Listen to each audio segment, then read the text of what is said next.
Old Iron. One day, James had to wait at Edward Station till Edward and his train came in. This made him cross. "Late again!" he shouted. Edward only laughed, and James fumed away. "Edward is impossible," he grumbled to the others.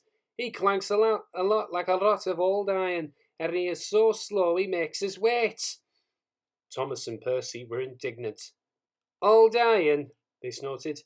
"Slow? Why, Edward could beat you in a race any day." "Really?" said James huffily. "I should like to see him do it." One day, James's driver did not feel well when he came to work.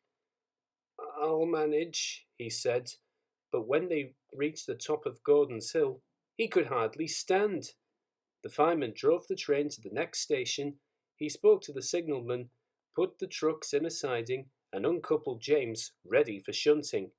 Then he helped the driver over to the station and asked them to look after him and find a relief. Suddenly the signalman shouted, and the fireman turned round and saw James puffing away. He ran hard, but he couldn't catch James, and soon came back to the signal box. The signalman was busy. "All traffic halted," he announced at last. "Up and down main lines are clear for 30 miles, and the inspector's coming." The fireman mopped his face. "What happened?" he asked. "Two boys were on the footplate. They tumbled off when James started. I shouted at them, and they ran like rabbits." "Just let me catch them," said the fireman grimly. "I'll teach them to meddle with my engine." Both men jumped as the telephone rang. "Yes," answered the signalman. "He's here." "Right. I'll tell him. The inspector's coming at once in Edward. He wants a shunter's pole and a coil of wire rope." "What for?" wondered the fireman. "Search me, but you better get them quickly." The fireman was ready and waiting when Edward arrived. The inspector saw the pole and the rope. "Good man," he said. "Jump in." "We'll catch him! We'll catch him!" puffed Edward, crossing to the up line in pursuit. James was laughing as he left the yard. "What a lark! What a lark!" he chuckled to himself. Presently he missed his driver's hand on the regulator, and then he realised there was no one in his cab. "What shall I do?" he wailed. "I can't stop! Help! Help!" "We're coming! We're coming!" Edward was panting up with every ounce of steam he had. With a great effort, he caught up and crept alongside, slowly gaining till his smoke box was level with James's buffer beam. "Steady, Edward," said the inspector, stood on Edward's front, holding a noose of rope in the crock of the shunter's pole.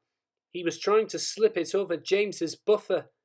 The engine slayed and lurched. He tried again and again. More than once he nearly fell, but just saved himself. At last, "Got him!" he shouted. He pulled the noose tight and came back to the cab safely. Gently braking so as not to snap the rope, Edward's driver checked the engine speed, and James's fireman scrambled across and took control. The engines puffed back side by side. "So the old iron caught you after all," chuckled Edward. "I'm sorry," whispered James. "Thank you for saving me." "That's all right." "You were splendid, Edward." The Fat Controller was waiting and thanking the men warmly. "A firm piece of work," he said. "James, you can rest and then take your train. I'm proud of you, Edward.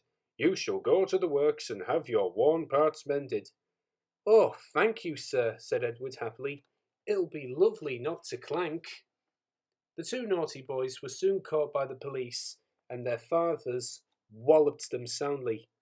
They were also forbidden to watch trains so they could be trusted.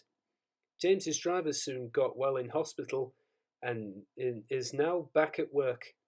James missed him very much, but he missed Edward more, and you will be glad to know that when Edward came home the other day, James and the other engines gave him a tremendous welcome.